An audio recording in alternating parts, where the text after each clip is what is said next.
Bab's Swaminarayan temple vandalized in Sydney by Khalistan supporters.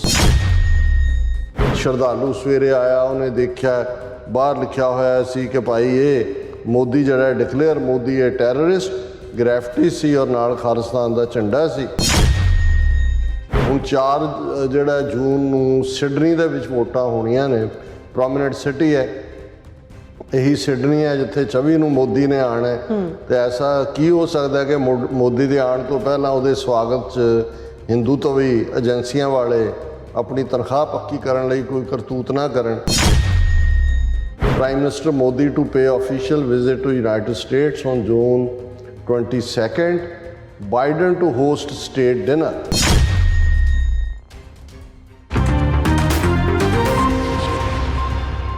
Viewers welcome back on program. So ਇਸ ਗੱਲਬਾਤ ਕਰਨ ਜਾ ਰਹੇ ਹਾਂ ਕਿ ਭਾਰਤ ਦਾ ਕਾਤਲ ਪ੍ਰਧਾਨ ਮੰਤਰੀ ਨਰਿੰਦਰ ਮੋਦੀ 24 ਮਈ ਨੂੰ ਸਿਡਨੀ ਆਸਟ੍ਰੇਲੀਆ ਵਿਖੇ ਜਿਹੜਾ ਹੈ ਉਹ ਆ ਰਿਹਾ ਹੈ ਤੇ ਉਸ ਤੋਂ ਬਾਅਦ 22 ਜੂਨ ਨੂੰ ਉਸ ਦਾ ਅਮਰੀਕਾ ਆਉਣਾ ਤੈਅ ਹੋਇਆ ਹੈ, ਜਿੱਥੇ ਕਿ ਵਾਈਟ ਹਾਊਸ ਵੱਲੋਂ ਉਸ ਨੂੰ ਵੱਡੀ ਦਾਵਤ ਦਿੱਤੀ ਜਾਣੀ ਹੈ। ਸੋ ਵਿਦੇਸ਼ਾਂ ਵਿੱਚ ਖਾਲਿਸਤਾਨੀ ਲਹਿਰ ਦੇ ਪ੍ਰਭਾਵ ਨੂੰ ਘੱਟ ਕਰਨ ਲਈ ਭਾਰਤੀ ਏਜੰਸੀਆਂ ਨਾ ਪੱਕੀ ਜਿਹੜੀ ਕਾਰਵਾਈ ਨੇ ਉਹ ਕਰ ਰਹੀਆਂ ਨੇ। ਅੱਜ ਸਿਡਨੀ ਦੇ ਸਵਾਮੀ ਨਾਰਾਇਣ ਮੰਦਿਰ ਵਿੱਚ ਇਤਰਾਜ਼ਯੋਗ ਜਿਹੜੇ ਖਾਲਿਸਤਾਨੀ ਨਾਅਰੇ ਜਿਹੜੇ ਲਿਖਣ ਦਾ ਇਲਜ਼ਾਮ ਹਿੰਦੂ ਧਮੀਆਂ ਵੱਲੋਂ ਲਾਇਆ ਜਾ ਰਿਹਾ। ਸੋ ਆਉਣ ਵਾਲੇ ਸਮੇਂ ਵਿੱਚ ਇਹੋ ਜਿਹੀਆਂ ਘਟਨਾਵਾਂ ਵਿੱਚ ਹੋਰ ਵੀ ਵਾਧਾ ਹੋਏਗਾ। ਸੋ ਸਿੱਖ ਕੌਮ ਨੂੰ ਔਰ ਸਿੱਖਾਂ ਨੂੰ ਖਬਰਦਾਰ ਤੇ ਸੁਚੇਤ ਹੋਣ ਦੀ ਲੋੜ ਹੈ। ਸੋ ਇਸ ਬਾਰੇ ਆਪਾਂ ਗੱਲਬਾਤ ਕਰਨ ਜਾ ਰਹੇ ਹਾਂ। ਸੋ ਅਸੀਂ ਚਾਹਾਂਗੇ ਕਿ ਦੋਸਤਾਂ ਨਾਲ ਇਸੇ ਤਰ੍ਹਾਂ ਬਣੇ ਰਹਿਣਾ, ਦੇਖਣ ਸੁਣਨ ਲਈ ਲਿਖਣ ਲਈ ਤੁਹਾਡਾ ਸਭ ਦਾ ਬਹੁਤ ਬਹੁਤ ਸ਼ੁਕਰੀਆ ਜੀ। ਡਾਕਟਰ ਸਾਹਿਬ ਕੀ ਵਿਚਾਰਾਂ ਨੇ?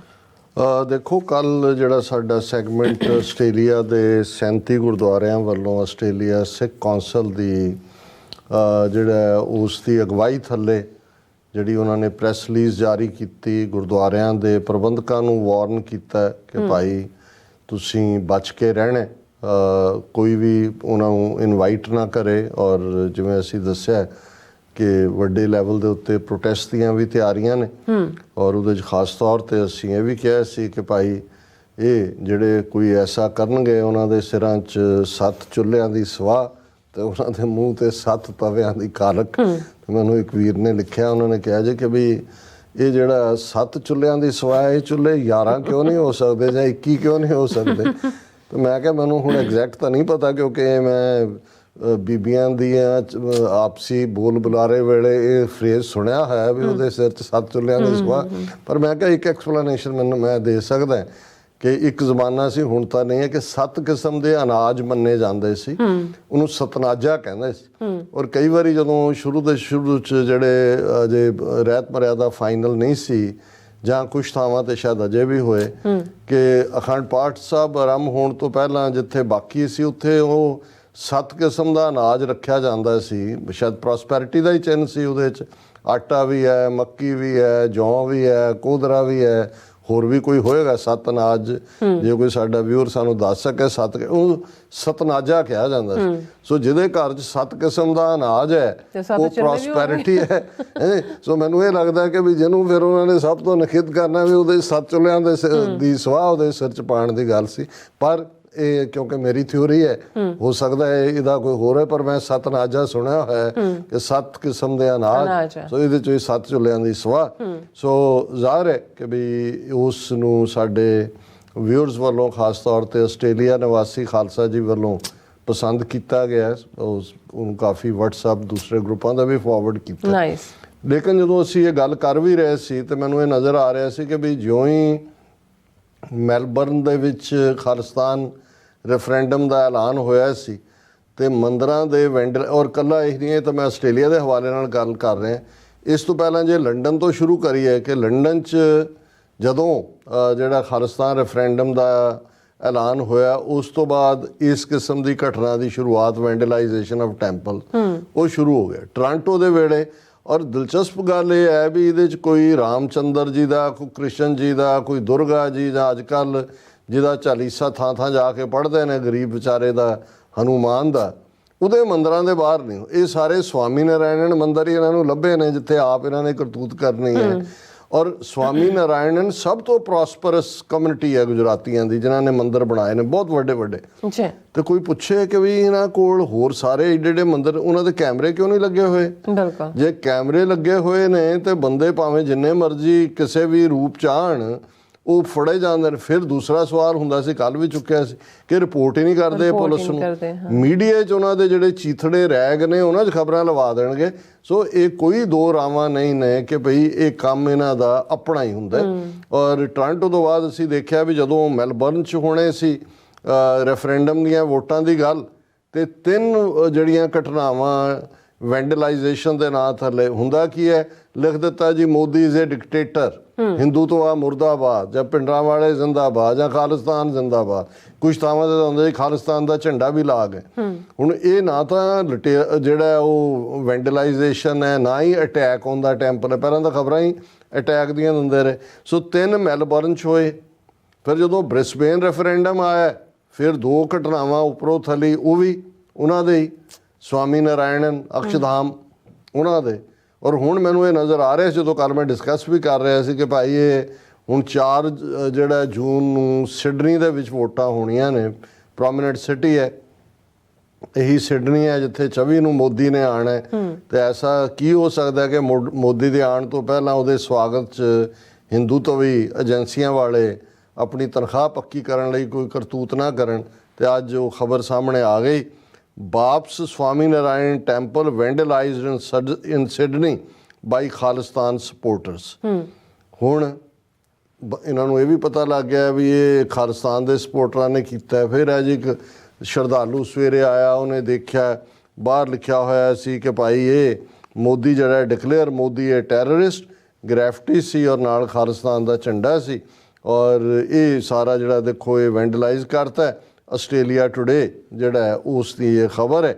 ਔਰ ਇਹ ਨਿਊ ਸਾਊਥ ਵੇਲਸ ਪੁਲਿਸ ਨੂੰ ਉਹਨਾਂ ਨੇ ਇਨਫੋਰਮ ਕੀਤਾ 7 ਵਜੇ ਦੇ ਕਰੀਬ। ਔਰ ਇਹ ਸਾਰੀ ਜਿਹੜੀ ਕਹਾਣੀ ਕਿ ਜੀ ਖਾਲਿਸਤਾਨੀਆਂ ਨੇ ਕਰਤਾ। ਨਾ ਕੋਈ ਪੁਲਿਸ ਰਿਪੋਰਟ, ਨਾ ਕੋਈ ਬੰਦਾ ਫੜਿਆ ਗਿਆ, ਨਾ ਕਿਸੇ ਨੇ ਕੋਈ ਆਪਣੀ ਖਾਲਿਸਤਾਨੀ ਆਈਡੈਂਟੀਟੀ ਫੜਿਆ ਹੀ ਨਹੀਂ ਗਿਆ। ਤੇ ਆਈਡੈਂਟੀਟੀ ਕਿੱਥੋਂ ਡਿਸਕਲੋਜ਼ ਕਰੇ। ਲੇਕਿਨ ਇਹ ਔਰ ਅਸੀਂ ਇਹ ਸਮਝਦੇ ਹਾਂ ਕਿਉਂਕਿ ਅੱਜ ਜਿੱਥੇ 24 ਮਈ ਨੂੰ ਲੈ ਕੇ ਮੋਦੀ ਦਾ ਕਲੀਅਰ ਸੀ ਕਿ ਉਹ ਕੁਆਡ ਮੀਟਿੰਗ ਲਈ ਆ ਰਿਹਾ ਹੈ, ਬਾਈਡਨ ਵੀ ਜਾ ਰਿਹਾ ਹੈ ਔਰ ਯੂਕੇ ਵਾਲਾ ਵੀ ਜਾ ਰਿਹਾ ਹੈ, ਰਿਸ਼ੀ ਸੁਨਕ ਮੌਲੀ ਦੇ ਧਾਗੇ ਵਾਲਾ ਉਹ ਵੀ। ਲੇਕਿਨ ਜਿਹੜੀ ਅੱਜ ਦੀਆਂ ਖਬਰਾਂ ਸਾਡੇ ਅਮਰੀਕਾ ਨਿਵਾਸੀ ਸੰਗਤਾਂ ਦੇ ਲਈ ਵੀ ਜਿਹੜਾ ਹੈ ਉਹਨਾਂ ਨੇ ਸਾਨੂੰ ਜਿਹੜਾ ਦੇ ਦਿੱਤਾ ਹੈ ਕੋਈ ਨਾ ਕੋਈ ਹੋਮਵਰਕ ਕਰਨ ਲਈ। Prime minister Modi to pay official visit to United States on June 22, Biden to host state dinner, accent on defense, technology, space, climate change and people to people ties। ਕਿ ਆਲਰੇਡੀ ਵੈਸੇ ਇਹਨੇ ਬਾਈਡਨ ਨੇ ਜਿਹੜੀ 50 memory ਆਪਣਾ advisory board ਬਣਾਇਆ, ਕਿਉਂਕਿ ਇਹ ਅਗਲੇ ਸਾਲ ਦੀਆਂ ਚੋਣਾਂ ਜਿਹੜੀਆਂ ਨੇ ਅਗਲੀਆਂ ਪ੍ਰੈਜ਼ੀਡੈਂਸ਼ੀਅਲ ਇਲੈਕਸ਼ਨ 'ਚ ਬਾਈਡਨ ਜਿਹੜਾ ਉਹ ਫਿਰ ਲੜੇਗਾ। ਉਹਨੂੰ ਵੈਸੇ ਸਾਨੂੰ ਇਹ ਵੀ ਪਤਾ ਲੱਗਿਆ ਕਿ ਉਹਨੂੰ ਉਹਦੇ ਹਿੰਦੂਤਵੀ ਐਡਵਾਈਜ਼ਰ ਜਿਹੜਾ ਰੱਖ ਰਿਹਾ, ਉਹਨਾਂ ਨੇ ਚਵਨਪ੍ਰਾਸ਼ ਵੀ ਦਿੱਤਾ ਉਹਨੂੰ ਕਿ ਤੂੰ ਬੁੱਢਾ ਨਹੀਂ ਹੈ, ਤੂੰ ਚਵਨਪ੍ਰਾਸ਼ ਖਾ। ਔਰ ਜਿਵੇਂ ਰਿਸ਼ੀ ਚਵਨ ਜਿਹੜਾ ਹੈ ਉਹ ਪ੍ਰਾਸ਼ ਖਾ ਕੇ ਬੁੱਢੇ ਤੋਂ ਜਵਾਨ ਹੋ ਗਿਆ ਸੀ। ਵੈਸੇ ਹੈ ਤਾਂ ਇਹ ਹਲਕਾ ਅੰਦਾਜ਼ ਦੇ ਵਿੱਚ, ਪਰ ਇਹ ਲਿਖਿਆ ਹੋਇਆ ਉਹਨਾਂ ਨੇ ਜਿਹੜੇ ਚਵਨਪ੍ਰਾਸ਼ ਹੈ। ਇੱਕ ਰਿਸ਼ੀ ਸੀ, ਉਹਦੇ ਕਹਿੰਦਾ ਜੀ ਚਵਨ, ਕਿ ਉਹਨੇ ਜਦੋਂ ਇਹ ਬਣਾਇਆ ਉਹਨੇ ਖਾਧਾ, ਕਹਿੰਦੇ ਵੀ ਉਹ ਉਹਦੇ ਤੇ ਉਹਨਾਂ ਦੇ ਕੋਟ ਚਰਕ ਸੰਹਿਤਾ ਦੇ ਵਿੱਚ ਸੀ कि इसको खाने से ऋषि चवन बूढ़े से जवान हो गए और स्त्रियों के प्रिय हो गए। सो मैं क्या ਹੁਣ ਬਾਈਡਨ ਨੂੰ ਉਹਨਾਂ ਨੇ ਚਵਨਪ੍ਰਾਸ਼ ਦਾ ਡੱਬਾ ਨਾਲ ਦਿੱਤਾ ਹੋਣਾ ਔਰ ਨਾਲ ਦੀ ਨਾਲ ਹੀ ਉਹਨੂੰ ਇਹ ਕਿਹਾ ਹੋਣਾ ਕਿ ਜੀ ਇਹ ਰਿਸ਼ੀ ਚਵਨ ਵੀ ਜਿਹੜਾ ਜਵਾਨ ਹੋ ਗਿਆ ਸੀ, ਹੁਣ ਤੂੰ ਵੀ ਜਵਾਨ ਹੋਏਗਾ।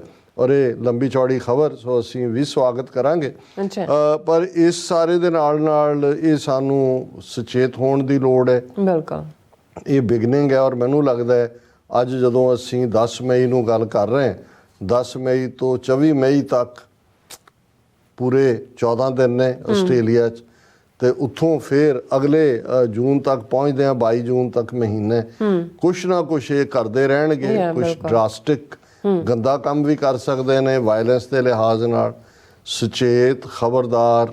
ਔਰ ਇਹ ਸਾਰਾ ਕਿਉਂਕਿ ਜਿਸ ਕਿਸਮ ਦੀਆਂ ਖੇਡਾਂ ਇਹ ਬਾਹਰ ਮੰਦਰਾਂ ਦੇ ਹਵਾਲੇ ਨਾਲ ਖੇਡ ਰਹੇ ਨੇ, ਤੁਸੀਂ ਉਹਨੂੰ ਜਦੋਂ ਬੈਕ ਹੋਮ ਦੇਖਦੇ ਹੋ, ਅਸੀਂ ਸਟੂਡੀਓ ਦੇ ਅੰਦਰ ਆ ਹੀ ਰਹੇ ਸੀ ਤੇ ਸਾਨੂੰ ਟੈਕਨੀਕਲ ਟੀਮ ਨੇ ਖਬਰ ਭੇਜੀ ਵੀ ਕਿਵੇਂ ਗੁਰੂ ਰਾਮਦਾਸ ਸਰਾਂ ਦੀ ਬੈਕ ਦੇ ਉੱਤੇ ਬੰਬ ਧਮਾਕਾ ਹੋਇਆ। ਉਹਦੇ 'ਚ ਜਿਹੜੇ ਨੇ ਇੱਕ ਦੋਸ਼ੀ ਫੜਿਆ ਵੀ ਗਿਆ, 2 ਦੌੜ ਗਏ। ਕੁਛ ਇਤਰਾਜ਼ਯੋਗ ਜਿਹੜੀਆਂ ਨੇ ਉਹ पंजाबी च लिखतां भी मिलियां ने जी। और टैक्नीकल टीम जयशप्रीत सिंह और दूसरे ਉਹ ਦਿਖਾ ਦੇਣ ਉਸ ਨੂੰ ਕਿ ਬੰਬ ਧਮਾਕੇ ਦਾ। ਔਰ ਹੁਣ ਇਹ ਤੀਸਰੀ ਘਟਨਾ ਜਿਹੜੀ ਹੈ ਅਸੀਂ ਉੱਥੇ ਦੇਖ ਰਹੇ ਹਾਂ, ਕਿਉਂਕਿ ਪਹਿਲਾਂ ਹੀ ਆਲਰੇਡੀ ਉਹਨਾਂ ਨੇ ਜਿਹੜਾ ਗਲਿਆਰਾ ਹੈ ਉਸ ਦੇ ਵਿੱਚ ਹੈਰੀਟੇਜ ਸਟਰੀਟ ਬਿਲਕੁਲ ਉਹਦੇ 'ਚ 2 ਧਮਾਕੇ ਲਿਆ ਕੇ ਪੱਕੇ ਬੰਕਰ ਬਣਾ ਦਿੱਤੇ। ਨਾਲ ਦੀ ਨਾਲ ਹੁਣ ਇਹ ਗੁਰੂ ਰਾਮਦਾਸ ਸਰਾਂ ਦੀ ਬੈਕ ਸਾਈਡ ਦੇ ਉੱਤੇ ਹੋਣ ਦਾ ਮਤਲਬ ਹੈ ਕਿ ਕੋਈ ਔਰ ਇਹ ਗੁਰਦੁਆਰਾ ਸਾਹਿਬਾਨ ਦੇ ਵਿੱਚ ਜੋ ਬੇਅਦਬੀਆਂ ਕਰਵਾਈਆਂ ਜਾ ਰਹੀਆਂ ਡੈਲੀਬਰੇਟਲੀ ਕਰਵਾਈਆਂ ਜਾ ਰਹੀਆਂ। ਬਿਲਕੁਲ ਔਰ ਮੇਰਾ ਖਿਆਲ ਹੈ ਵੀ ਜਿਹੜਾ ਮੰਦਰਾਂ ਵਾਲਾ ਫੈਕਟਰ ਅਜੇ ਇਹਨਾਂ ਨੇ ਉਨਾ ਉਭਾਰਿਆ ਨਹੀਂ ਹੈ, ਕਿਉਂਕਿ ਕਰ ਆਪ ਹੀ ਰਹੇ ਨੇ। ਇਹ ਇਹਨਾਂ ਨੇ ਭਾਰਤ ਦੇ ਗੁਰਦੁਆਰਿਆਂ ਤੇ ਵੀ ਸਿੱਧਾ ਹਿੰਦੂ ਤੋਂ ਵੀ ਭੀੜਾਂ ਤੋਂ ਅਟੈਕ ਕਰਵਾਉਣਾ ਔਰ ਇਸ ਦਾ ਉਹਨਾਂ ਨੇ ਰੈਜ਼ਨ ਡੈਟਰ ਇਹ ਦੇਣਾ, ਦੇਖੋ ਜੀ ਬਾਹਰ ਸਾਡੇ ਮੰਦਰਾਂ ਨੂੰ ਕਰ। ਔਰ ਬਾਹਰਲੇ ਮੁਲਕਾਂ 'ਚ ਦੇਖੋ ਰਿਲੀਜੀਅਸ ਪਲੇਸ ਤਾਂ ਕਿਸੇ ਦਾ ਵੀ ਮੰਦਰ ਮਸਜਿਦ ਚਰਚ ਸਿਨਾਗੋਗ ਕੋਈ ਵੀ ਹੋਏ, ਬਿਲਕੁਲ ਸਿੱਖੀ ਦੇ ਤਾਂ ਮੁੱਢਲੇ ਅਸੂਲਾਂ ਦੇ ਖਿਲਾਫ ਹੈ, ਇਹ ਅਨਲਾਫੁਲ ਐਕਟੀਵਿਟੀ ਹੈ ਕੋਈ ਵੀ। ਔਰ ਇਹੀ ਇਸ ਨੂੰ ਕਰ ਰਹੇ ਨੇ, ਇਹੀ ਇਹਦੇ ਲਈ ਜ਼ਿੰਮੇਵਾਰ ਨੇ। ਲੇਕਿਨ ਇਹ ਸਿੱਖਾਂ ਦੇ ਖਾਤੇ 'ਚ ਪਾਉਣਾ ਚਾਹੁੰਦੇ ਨੇ, ਖਾਲਿਸਤਾਨ ਨੂੰ ਵੀ ਬਦਨਾਮ ਕਰਦੇ ਨੇ, ਸਿੱਖ ਕੌਮ ਦੇ ਖਿਲਾਫ ਵੀ ਜਿਹੜਾ ਸਾਡਾ ਪੋਜ਼ਿਟਿਵ ਇਮੇਜ ਦੁਨੀਆ ਦੇ ਵਿੱਚ ਬਣਿਆ ਹੋਇਆ। ਸੋ ਸਾਨੂੰ ਬਹੁਤ ਖਬਰਦਾਰ ਹੋਣ ਦੀ ਲੋੜ ਹੈ। ਔਰ ਅਸੀਂ ਸਮਝਦੇ ਹਾਂ ਵੀ ਇਹ ਆਪਣੇ ਇਹਨਾਂ ਜੋ ਉਹਨਾਂ ਨੇ ਪੰਜਾਬ 'ਚ ਕੀਤਾ ਹੈ ਇੱਥੇ ਵੀ। ਔਰ ਮੈਂ ਇਹਨਾਂ ਪ੍ਰਬੰਧਕਾਂ ਬਹੁਤ ਸਾਰਿਆਂ ਨੂੰ ਕਹਿੰਦਾ ਥੱਕ ਗਏ ਹਾਂ ਕਿ ਭਾਈ ਇੱਥੇ ਰੇਸਿਜ਼ਮ ਵੀ ਵੱਧ ਰਿਹਾ ਹੈ, ਦੂਜਾ ਵੀ ਹੈ। ਬਿਲਕੁਲ ਹਰ ਗੁਰਦੁਆਰੇ ਦੇ ਬਾਹਰ ਕੈਮਰੇ ਵੀ ਹੋਣ ਔਰ ਜਿਹੜਾ ਇੱਕ ਅੱਧਾ ਫੁੱਲ ਟਾਈਮ ਜਿਹੜਾ ਉਹ ਹਾਇਰ ਕਰੋ ਸਿਕਿਉਰਿਟੀ ਮੈਨ। ਇੱਥੇ ਪੁਲਿਸ ਜਿਹੜੇ ਆਫ ਡਿਊਟੀ ਹੁੰਦੇ ਨੇ ਬੜੇ ਥੋੜੇ ਪੈਸਿਆਂ ਤੇ ਉਹ ਤੁਹਾਨੂੰ ਸੇਵਾਵਾਂ ਵੀ ਦਿੰਦੇ ਨੇ, ਟ੍ਰੇਨਡ ਵੀ ਹੁੰਦੇ ਨੇ। ਬਿਲਕੁਲ ਸੋ ਇਹ ਬੜਾ ਜ਼ਰੂਰੀ ਹੈ, ਕਿਉਂਕਿ ਆਉਣ ਵਾਲੇ ਪੀਰੀਅਡ 'ਚ ਇਹਦਾ ਮੋਦੀ ਦੇ ਟੂਰ ਤੋਂ ਆਸਟ੍ਰੇਲੀਆ ਔਰ ਅਮਰੀਕਾ ਪਹੁੰਚਣ ਤੱਕ ਇਹਨਾਂ ਨੇ ਕੁਝ ਨਾ ਕੁਝ ਇਸ ਕਿਸਮ ਦੀਆਂ ਸ਼ੈਤਾਨੀਆਂ ਇਹਨਾਂ ਨੇ ਕਰਨੀਆਂ ਹੀ ਕਰਨੀਆਂ ਨੇ। ਜੀ ਡਾਕਟਰ ਸਾਹਿਬ ਤੁਹਾਡਾ ਬਹੁਤ ਬਹੁਤ ਸ਼ੁਕਰੀਆ। ਸੋ ਵਕਤ ਲੈਣ ਬ੍ਰੇਕ ਵਿਊਅਰਸ ਤੁਸੀਂ ਇਸੇ ਤਰ੍ਹਾਂ ਜੁੜੇ ਰਹਿਣਾ। ਮਿਲਦੇ ਹਾਂ ਛੋਟੇ ਜਿਹੇ ਵਕਫੇ ਤੋਂ ਬਾਅਦ।